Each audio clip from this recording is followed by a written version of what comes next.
welcome to Sunday Live. My name is Emma and I am your host this evening. Happy New Year. We are on the 5th of January, right at the start of this new year. And I hope that this festive period has been good for you. It normally is a bit of a mixed bag, can't it? But hopefully you have had a good one and things have started well in the first 5 days of 2025. Thank you so much for joining us this evening. If at all you want to get involved with us this evening, then you can do that by either commenting on the chat if you're watching in an easy way to comment, and the team will get that to me, or you can text us on 07624 566 261, and we will bring your questions or your thoughts to those joining me this evening. Now, often a new year provides an opportunity for people to maybe reflect on the last year, maybe think about what might I do differently, what might I stop doing. It's a time of change for a lot of people, not always, and we don't always have to change things, but for some people it is. And so just a few little facts that are going to set us up for our evening and our discussion. Now, take these with a real pinch of salt. They did come from a university in America, but here's some facts for you. So New Year's resolutions. 23% of people quit their New Year's resolution, apparently, by the end of the first week. And 43% of people quit their New Year's resolution by the end of January. So it's not looking good. I was listening to 3FM the other day, and they were saying that nearly everyone has given up on their New Year's resolution by like 4 months' time. That's it, April, and people are like done with it. So I would say, generally speaking, we're obviously not very good at keeping to them. But in this article that I was reading, it identified 4 ways in which, 4 things we can do that would help us stick to our New Year's resolutions, or kind of stick to the goals and the things that we want to achieve. So they said that your goals, so whatever goal you want to set, should start at a time of change. New year, I guess that's a good thing. Another thing they said you should expect is obstacles. So you should expect it to be difficult and challenging. They also said that you should have some way of measuring your success to help you stay motivated. And then they said that you should have accountability. And accountability means choosing someone or people that will hold you responsible for your actions and for your progress. And apparently, you're twice as likely to achieve your goal if you have people that are going to hold you accountable, which is really an interesting thing and sets us up for our evening tonight. So let me introduce to you those that are with me. So this is Danny and Heather joining me at the table this evening. Good evening to you both. Hello. Thank you very much. Don't look so nervous. You'll be fine. Tell us a little bit about yourselves, other than the fact that you're Danny and Heather. I'm Heather, and I work in the community in healthcare, particularly with children. I grew up on the Isle of Man, but I lived away for a while, and I moved back in 2021. Great, excellent. I'm Danny, and I have lived on the Isle of Man for 15 years. I've been married for 15 years. I work here at Broadway. I'm the office administrator, and I have a son who is 9. Great. That's my life.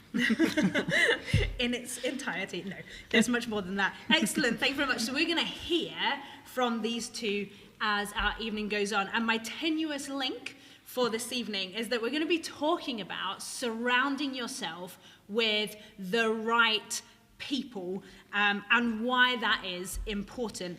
But before we go further, I just want to bring some scripture to you. So I just want to read from the Bible. So in 1 Corinthians, so it's in the New Testament, it's one of the letters that Paul wrote, it says, "Do not be misled. Bad company corrupts good character." And then in the Old Testament, it says in Proverbs, "Walk with the wise and become wise, for a companion of fools suffers harm."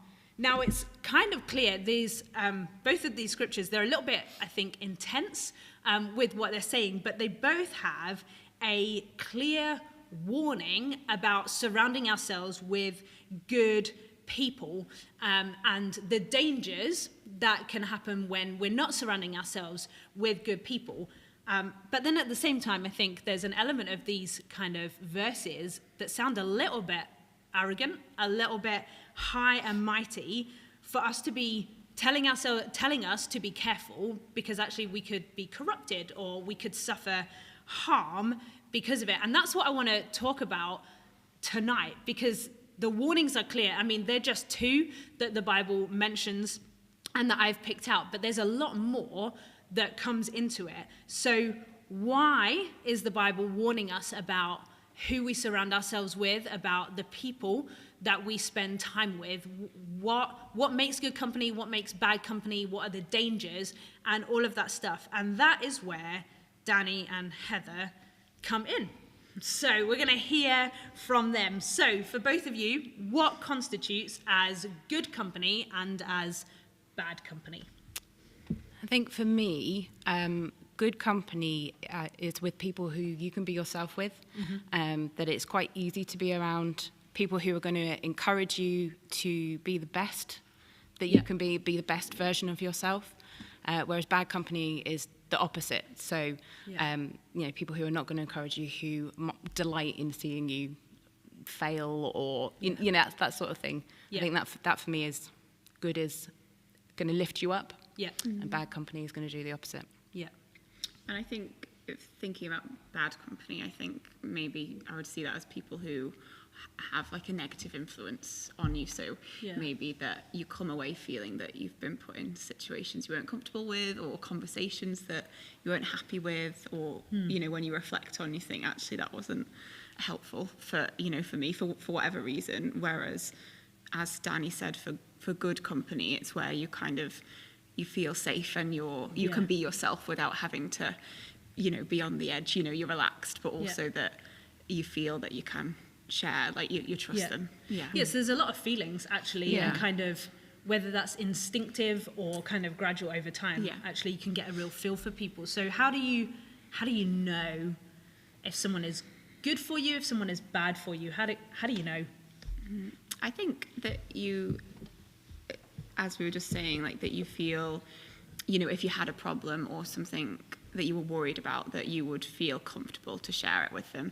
It would, it wouldn't be, you'd be thinking about it and thinking, worrying about that, but it would naturally come up, and that would be a supportive environment to then ask for advice and, be supported in that way.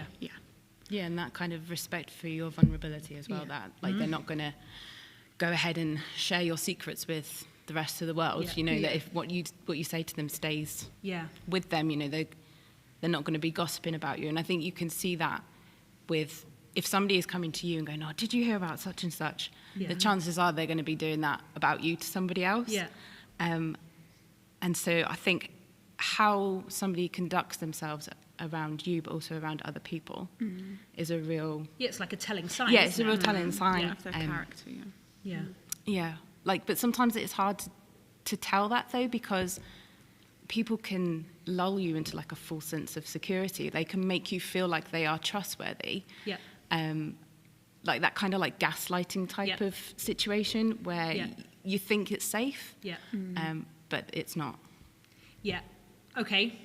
Gaslighting. You've said it. You've used the word. I have. You've used the word. And okay, so there's this part of the conversation, I guess, let's go there, because you're right in that actually sometimes it's easy to distinguish what is good company and what is bad company, but actually there's a decent amount of times when it's not that straightforward, and things like gaslighting come into that. But not everyone necessarily knows what gaslighting is. So what is gaslighting? I think, it, as you said, it can be difficult to tell. And sometimes if it's someone that has been in your life a long time and you kind of trust them, you wouldn't necessarily think that they were gaslighting you or it was unhelpful in that way. But I understand it to mean someone who kind of rewrites the narrative. You've experienced something, or maybe they've hurt you, or you've come away feeling upset, say by something they've said, and that when you revisit that, they tell it in a different story that makes you almost kind of doubt yourself. Like, did I understand that wrong, or did that not happen? It's kind of undermining you, and Yeah. in a way that they come out looking better in their version of the story. Yeah, like I the think. twist Yes. the meaning, don't they? Yeah. Yeah, that kind of like manipulation, I think. It can be really subtle. As you said, it can Yeah. like be really, really subtle, that manipulation of just, did I actually say that? Have I really misunderstood? That kind of almost like a battle for power of like, Yeah. they want to be in control of the situation you couldn't possibly be. Yeah. And that switching it round. Yeah.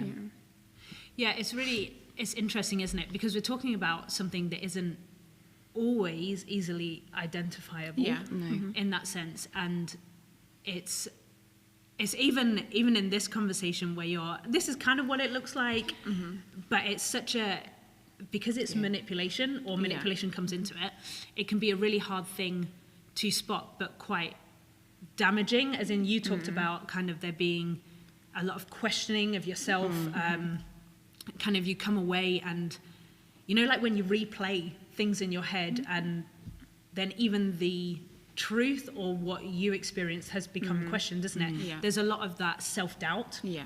that comes in, that real kind of uncertainty within gaslighting. And actually it can be really dangerous for a relationship, for you as a person, for your Self-esteem. your self-worth, for who you are as an individual, your identity, it can be really challenging. But not all manipulation is gaslighting. No. Sometimes people are just manipulative, Yeah. right? Just want what they want. yeah, in a blunt way. But also not every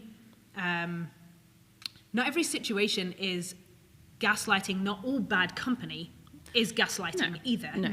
Sometimes bad company is just bad company. And sometimes people are toxic for you as well, right? Yeah.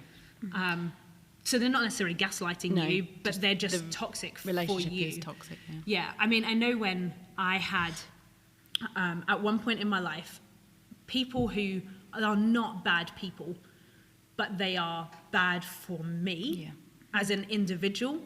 And I was thinking about this what makes them not a bad person, but bad for me? And it's that kind of, I think, certainly my experience is they can be quite self-centered. Their company can be really intense. Even if it's for like a short period of time, it's super, super intense, but also kind of how they live or how they do things is the way that you should do things. So they're not manipulating, they're not gaslighting, but just the way that they live holds like an expectation of, I must live how you live. But it doesn't make them bad people. No. Do you know what I mean? Yeah. Like, does that make sense? Yeah. It doesn't make them bad people, but it makes them bad for me. Yeah. Have either of you got anything where you've kind of got those, it's not gaslighting, it's not like full-blown manipulation, but that kind of bad company for you as an individual? Yeah, I had a friend who I had known since I was small. And they, again, like you said, they, in and of themselves, they were not a bad person. They just had some bad traits. Yeah. And difficult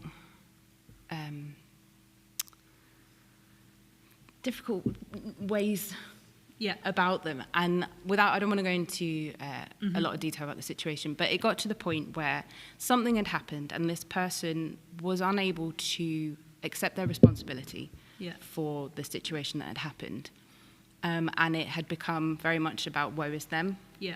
And I had just reached a point where, to begin with, I was always reaching out to them, say, like, are you okay? How is everything going? And it was very much, it was, they only ever spoke to me if I had reached out. And I just thought, there is no reciprocation here. Yeah. This friendship is very one-sided.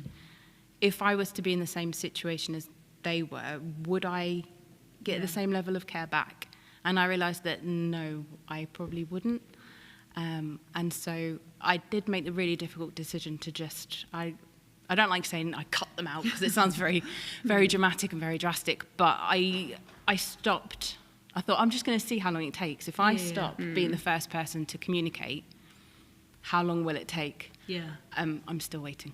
So I feel like that is kind of my answer of actually this person my relationship with them, it wasn't a friendship. It was a one-sided friendship, and that's not what a friendship is. Yeah. So for me, Yeah. it wasn't helpful to maintain that relationship. Yeah. I should have cut it off before I did. But Yeah. yeah. So what about the times when you can't cut someone? Because Yeah. like we can't You always can't. cut people No. out of your life, can you? So what about those people? How do And we manage? I think it's a huge, you know, to as you just said about your friend, like to come to that decision to actually kind of end that relationship or whatever it is it's a huge process, Yeah. isn't it? You know, it's not an easy No. thing, and sometimes it's not possible to do that, even though you can see Yeah. yourself maybe that would be a good thing overall, you know. But I think it's about having some boundaries as well, Yeah. you know, actually. Yeah, for sure. If a situation is not helpful, then to leave, you know, if it, you know, Yeah. especially, and that's easier, you know, if you're an adult and you've got somewhere else to go, you know. Yeah. But yeah, I think it's about trying to kind of prioritize yourself as well. And I think sometimes, like you said, when you're in these relationships and you feel like you're the one giving the support, you don't want to kind of back off, but actually Yeah. it's kind of having that reflection that actually it's okay to look after yourself as well, Yeah. you know, and Yeah, actually yeah. to kind of let them know that that's not Yeah. okay way to behave either, you know. Yeah, absolutely. Yeah. And I think it's important to say that even though we've kind of talked about this side of Yeah. relationships, and all three of us being female, actually women are more than capable of gaslighting. For sure. Oh, 100%. Like there is no, I don't know, like a hierarchy or an arrogance sitting in the room. Actually, it works both ways, right? And it's not a trait of men, and it's not a trait of women. It's a trait of some people, and that's what it is. But I think it's also important to say that bad company sometimes is just bad company, but other times bad company is dangerous company. And I just want to take kind of this moment to say that we've had a brief conversation about kind of dangerous relationships, in that kind of gaslighting and that manipulation that's not good for you. If that conversation has affected you, then on the screen are some contact details of victim support. So if you're in an abusive relationship, a really dangerous relationship, then you can, and you're on the Isle of Man, you can call victim support to help you. And if it's not a dangerous relationship and you just need someone to talk to and listen, then the Samaritans are always a good option as well. So if you need to, you can pause the recording, go back, get those numbers. But it's also important to say that if you are in danger, imminent danger for your own safety or someone else, then you need to ring the police. You need to dial 999 and deal with that. And so we don't want to dwell on this particular side of relationships, but it felt really important to go there, to talk about it. It has been some of our experience to be in toxic relationships, or to even be on the receiving end of gaslighting or narcissistic behavior, and that isn't everyone's experience, but it is some people's experience. And our hope and prayer is for good, thriving relationships. So if you need that information, do refer to it. So moving on from that conversation, does it mean, so thinking in terms of any type of company, should we always be with people who are just like us? I think if it's someone who is, you know, a very close friend, then there probably are similarities in your character, you know, maybe in terms of your kind of core morals, you know, in terms of like how you treat people, or, you know, the things that you do with your time, and, you know, but they, you know, often friends are very different as well. Like one of my closest friends, we are two totally different people. She's very chaotic, she's very disorganized, whereas I am super organized, you know, but she is a great support to me, and we're very similar in the way we kind of we both worked as midwives, and the way that she kind of would care for people was very similar to me in terms of, you know, giving them support and that kind of thing. So actually we did have a lot of similarities, although we're quite different as well. Well, that's interesting though, isn't it? Yeah. There's a lot of key similarities, but also some key differences as well within that. Yeah, but I think it's also okay to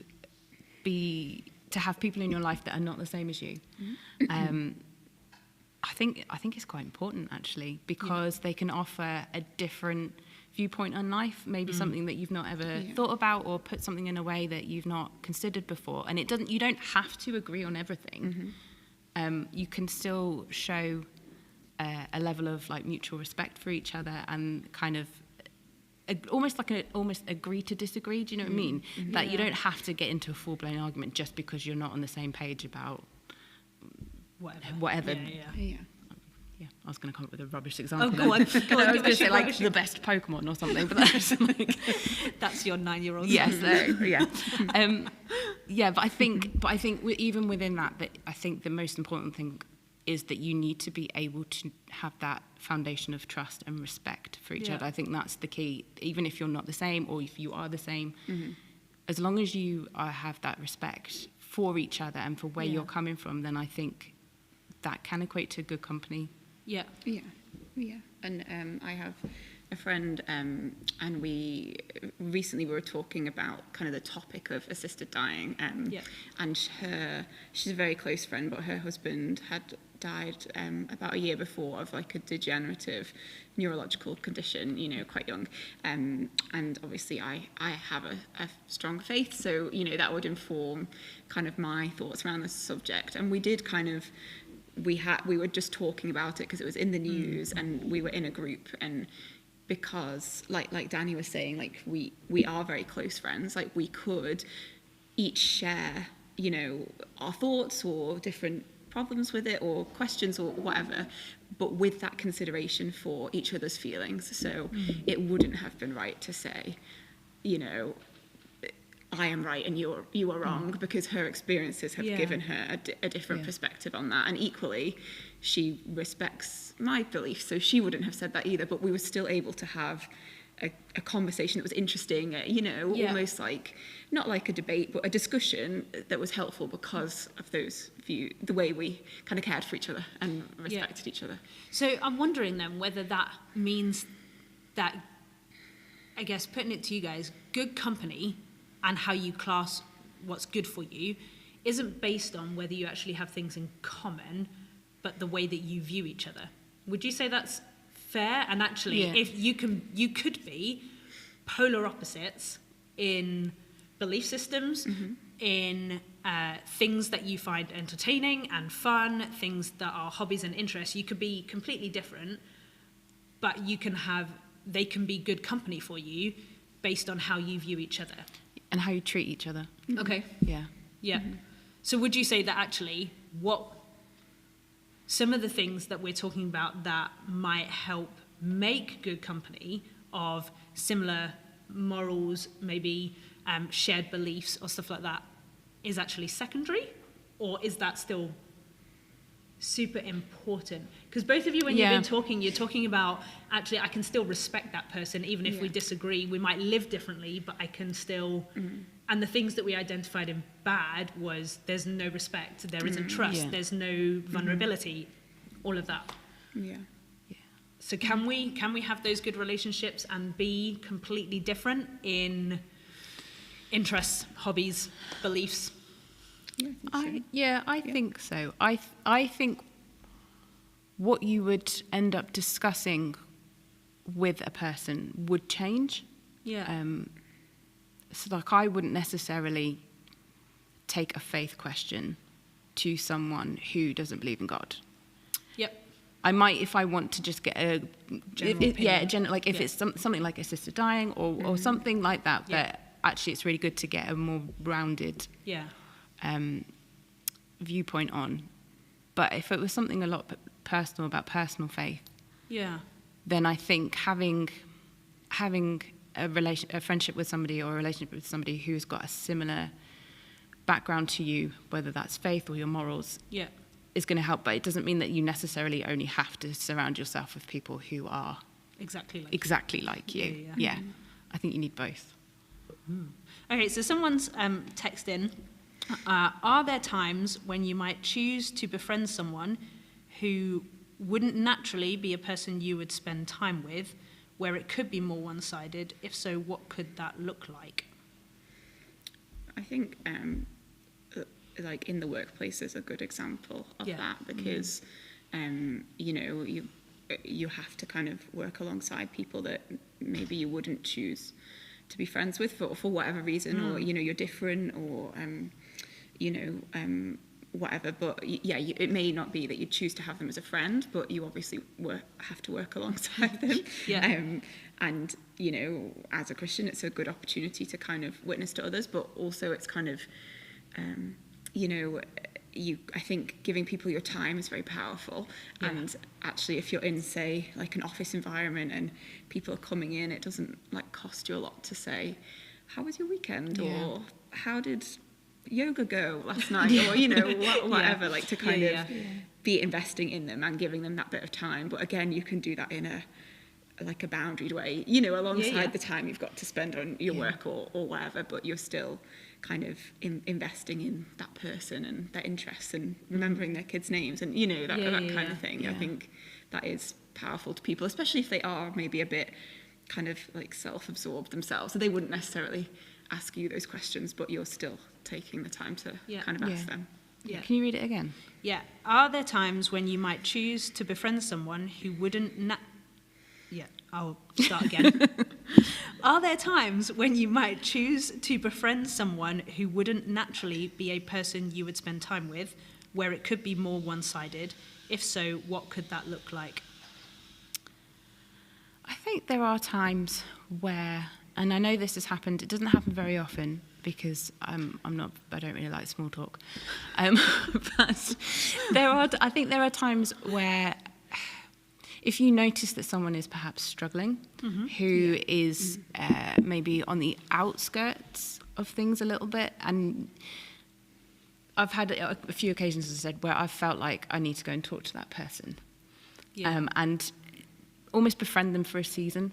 And I think sometimes friendships can work like that. They can work for a season, and even if that is just slightly one-sided, if as I said, if you notice somebody that is a bit on the sidelines, and you speaking to them and befriending them is going to bring them in, not for you to then like abandon them, but bringing them in then increases their social circle, then you can kind of then gently, slowly take a step back, knowing that they are going to be supported by people who are more like them, have similar interests, have similar goals, or whatever it might be. I think that is for me a clear example of where you might choose to befriend someone. I also think that as now I don't know who has said this or what kind of where it's come from, but certainly as a disciple of Jesus, as someone who wants to live how he lived, my life can't be in the absence of God saying, hey, I know you wouldn't normally interact with this person, I know you wouldn't normally choose to be friends with them, but I need you to be a friend to them. And I think if and when that happens, that's a really hard call to respond to, but actually, God is love. That's what the Bible tells us, right? Yeah, for sure. And God is love. And if we are to emulate Christ in the best way possible, actually, he did exactly that, befriended people that no one wanted to befriend, or even people that his disciples were like, Jesus, I'm not sure you should be doing that. And he's like, but actually, I need to go to this person. So from a faith perspective, actually, sometimes God calls us to do that. And often, I would say it would be for a season, for a period of time. But sometimes it's not. Actually, sometimes it's about interacting with people and being there for them and loving them. And I think in this particular question, you've talked about it being more one-sided. I think God gives us the grace if he's calling us to befriend someone, come alongside someone that he knows it will be really one-sided, he can give us the grace and the endurance and the stamina for that, because one-sided relationships are hard. They're draining, aren't they? Yeah. And so I think to not have the absence of God in this question, but to say he would call us into that. He would give us that grace, that endurance, and also the humility. You know, the humility to come alongside someone. Like, who are we to be that high and mighty about who should have friends and who shouldn't, right? It's that type of thing. Good. Any other comments on that particular question? No. Okay, so in Proverbs, in another part of Proverbs in the Old Testament, it says, the godly give good advice to their friends, the wicked lead them astray. So you kind of touched on this a little bit. Does this mean then that we should never seek advice from non-Christians? I don't think so. Okay. However, I do think that, you know, church is a great place to, you know, have support and you know, particularly like in a if you're in a home group, and you know, I think I've always thought that, you know, in this church and other churches I've been in, that it's hugely beneficial to have a range of ages, you know, because actually you benefit so much from the wisdom of those people who are older and they've got experience of probably what you're going through, you know, and they can give you advice on that and also pray with you, which is, you know, hugely beneficial. But then at the same time, I would say some of my closest friends aren't Christians, and they are, you know, a huge support to me, and they know me extremely well, and I would trust their advice, you know, because they would. But then I wouldn't necessarily go to them with something that was a challenge in church, or, you know, that I was struggling with in church, because I don't think they wouldn't have like the context, and that wouldn't be helpful. But that's not to say I wouldn't ask for their advice. No, you wouldn't ask, as a Christian, you wouldn't ask a non-Christian someone advice about your faith. Because they can't help you in that way, because they haven't had the same experience that perhaps you're perhaps you're going through.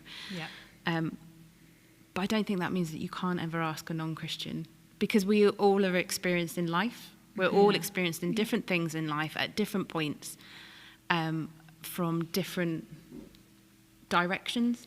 And I think it's really good to get advice from different people. And I think also, and we say it often in church as well, when somebody brings we call them a word of knowledge. So if somebody suddenly thinks, actually, Emma, I really need to say this thing to you, it's then my responsibility then to, if as the receivee, to then weigh that up of like, actually, is that really helpful advice? Is that coming from a good place, or is that like, I just need to let that go?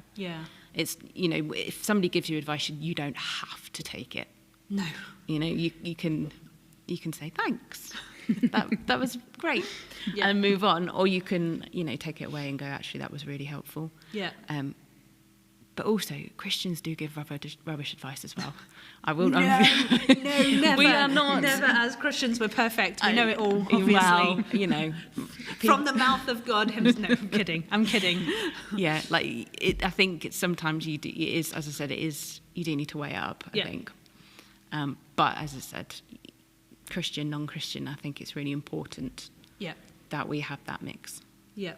So how do we interact then with the level of diversity? So if we are in a clear agreement that we shouldn't just be spending time with people who are just like us, diversity is good. We should also not just spend time with Christians. Non-Christians have value too, and can add value to our lives. So how do we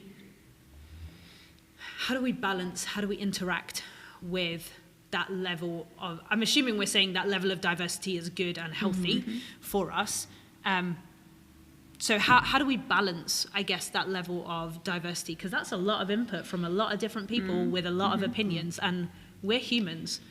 We carry a lot of opinions, some more than others. But how do we balance that diversity of interaction? Should we, or should it be like unbalanced in how we interact with different people and all of that? I think by the very nature of how a relationship works is you do have, and I alluded to it a little bit before, you do have like an inner circle. you do have those people that you gravitate towards who you are going to trust with the more raw parts of yourself. Yeah. And I think that would be where you would, or where I would sit with that, of just like, who am I going to share this with? Yeah. Is that person, and it's going back to what we said at the beginning, that kind of that trust and that knowing I can be vulnerable with someone and they're going to keep it. Yeah. And people who you are more like tend to be the people that you allow into your inner circle. I don't know if I'm waffling, but Like, so to be proper choosy about your inner circle. yeah, and I don't think there's necessarily anything wrong with that. I think that it's really important that we each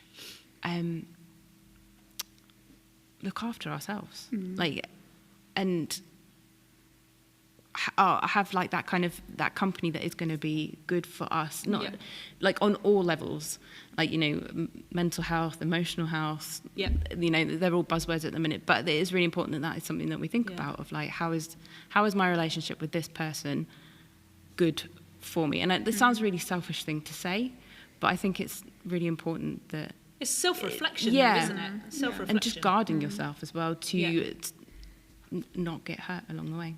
Yeah.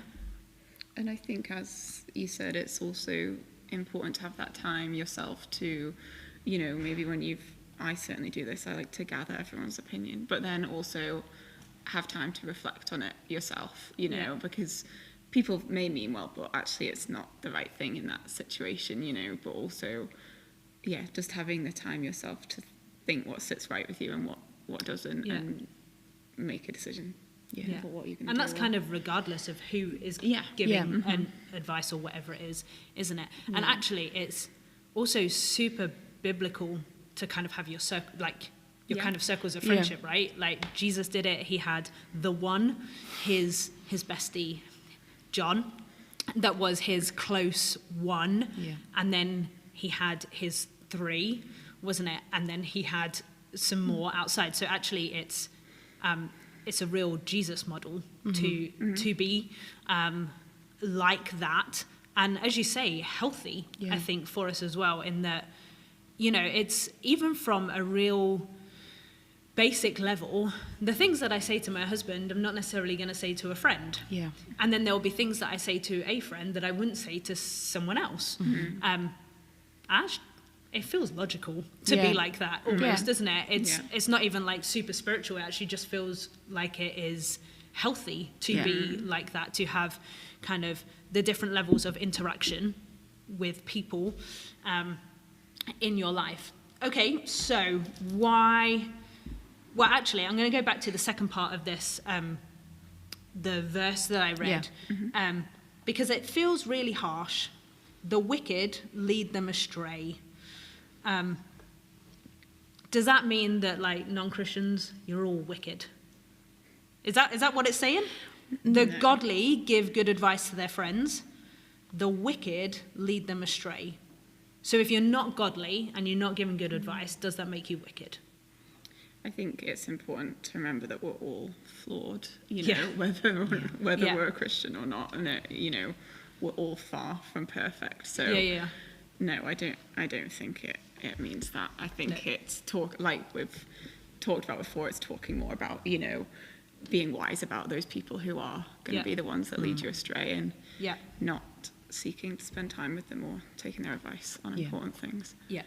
Yeah, just because you don't have a relationship with Jesus doesn't make you wicked. Yeah. No. It doesn't make you evil. It doesn't make you a bad person. It doesn't make you any of those things. Just because we have a difference in belief, right? Yeah, just to be clear. Okay, so, why is any of this important for someone who's listening that isn't a Christian, hasn't chosen a relationship with God yet? Why is any of this important for them? I think it's, if you take faith out of it, I think it is just important for everyone who you surround yourself with. Going back to what I said before, like, if you're surrounding yourself with people who are going to be knocking you down and discouraging you and laughing at you when you fail or purposefully giving you bad advice, like that's not good for anyone. It's not good regardless of whether or not you believe in Jesus. Having those people in your life, it's not a good thing. I think it's really important for everyone that they have the people that are going to build them up and fill their souls, and that you come away from having met with someone going like, I'm so glad that I had coffee with that person, or I just feel like so much better. Like that kind of really uplifting. Those friendships are really valuable for many reasons, and I just think it's really important that we all have that. And I think from being in, again, having been in different churches, I think the kind of core beliefs and what the church as a community is trying to do is positive, so I think I remember when I started at the church I went to at university, one of the ladies saying to me, like, she could always point to someone like, oh, this person will tell you about this, or this person will help you that, and her saying like, oh, you're in a year's time you'll be doing that, and I remember like being like, oh yeah, he's got a van, he'll help you move this, or like whatever. Like, as you get to know people, you do get to know like them, and also like the way they serve and the way they want to kind of help other people. And I think being in that community shows us God and his attributes, and people seeking to kind of like serve others. So I think most people in general will, if you ask for help, they will respond well to that, but we're just not always that good at asking for help, just in lives, because we're proud and It's like that saying, I know that people use it mostly for when you've got young children, but it takes a village. And I think that it goes across the board of actually we are made to be in community with one another. And you can only be in community with people who are going to want to help you or want to support you when you need it, and likewise that you feel like you want to do that back. And also that, like, the importance of being around people who are building you up, who want to cheer when you achieve something, and who want to get alongside you when you're having a difficult time. And that's the case whether you're a Christian or not, That's good. Someone's texted him just before we kind of draw our evening to a close, I guess, on reflection of some of the things we've been talking about. So they put, I can relate to the importance of having friends where we respect each other as a backdrop for our accountability. So I guess that kind of mutual respect, that mutual accountability. I've also found it useful to seek this guidance from older folk, retired from work, and have the benefit of a life of experience to draw from. What do you think of the importance of this? And you kind of touched on this, really. It's that generational, cross-generational interaction, isn't it? And how, with people who have lived longer than us, they have more life experience. Generally speaking, there's wisdom there, right? I was having a conversation with somebody recently about, when I went to university, I did a degree in counselling, and part of the degree is you have to, the first year you sit in the counselling chair and you are counselled, just so you know what it feels like on that side. But then from the second year, you have to counsel other people. And as a 21-year-old, one of my clients was 30, and I was just remember sitting there thinking, I don't know how to help this person. Like, they're talking to me about like their problems at work and like in relationships, and I'm like, I don't have this life experience. I don't know how to help you. I don't know what to say. But now, like, reflecting back, I feel like I would have a much better idea, because now that I'm not 20 anymore, like, I've got slightly more life experience behind me, and then similarly going above that as well, like to the next generation of actually, I take it back to, I don't want to keep going back to kids, but like, that's where my life is at the minute, of like, I've never had a whatever age my child happens to be at the time, and I'm in a church that is full of people who have had a child at that age, and so I can go to them and say, is this normal? Or do I need to be concerned? Like, help me. And I think like just having that availability to be that community, to have that village, I think it's so important. Yeah. And I feel really blessed that I have a church that has that on tap. Yeah, yeah, absolutely. It requires a vulnerability, though, doesn't it, from you as an individual to choose to engage with that. Because actually, even in the life of the church, you could come and not go there with people, couldn't you? You could choose to sit on the fence. You could choose to not fully engage. So actually, there's got to be a choice there, hasn't there, to really engage with community, whatever community that might be, and bring a level of vulnerability, which I think as human beings doesn't come naturally to us, to choose to be vulnerable, to say, actually, is this right? I need help. Or I'm not sure what I'm doing with this. Like, to admit I don't know what I'm doing is humbling, isn't it? It's the humility, and we're not always forthcoming with our humility within that, but it is really important. I agree, it's that kind of cross-generational stuff, and I'm sure at some point someone will be looking at us going, I'm going to come to them for maybe not. Maybe we don't look like the people that should be offering advice. I don't know.